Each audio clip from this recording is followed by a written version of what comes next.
সেজদা যাওয়ার সময় হাত আগে পড়বে নাকি হাঁটু আগে, দয়া করে একটু বলে দিন। এই সম্পর্কে দুই রকমের হাদিসই আছে। কোন কোন হাদিসে আছে নবী করিম সাল্লাল্লাহু আলাইহি ওয়াসাল্লাম সেজদা যাওয়ার সময় আগে হাত ধরে রাখছেন, এরপরে হাঁটু ফেলেছেন। আবার অনেক হাদিসে তার বিপরীতটাও আছে। ইমামে আজম আবু হানিফা রাহিমাহুল্লাহর মাযহাব হলো, তার দৃষ্টিভঙ্গি হলো দ্বিতীয়টা, অর্থাৎ আগে হাঁটু পড়বে তারপরে হাত পড়বে।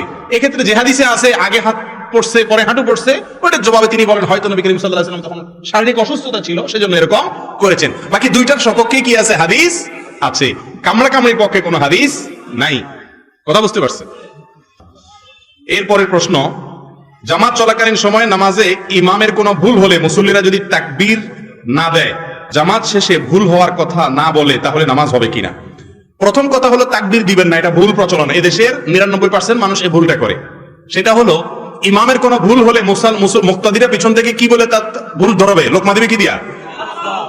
সুবহানাল্লাহ, মাশাআল্লাহ। আপনারা তো জানেন, দেখা যায় সব শিক্ষিত এবং দিনদার এবং আলেম ওলামা মানুষ এখানে, মাশাআল্লাহ। কিন্তু এদেশে বেশিরভাগ মানুষ নামাজের পরে পিছন দিয়ে কি বলে? আল্লাহু আকবার বলে। নবী করিম সাল্লাল্লাহু আলাইহি সাল্লাম বলেছেন, আত-তাসবিহু লির-রিজাল ওয়াত-তাসফীকু লিন-নিসা।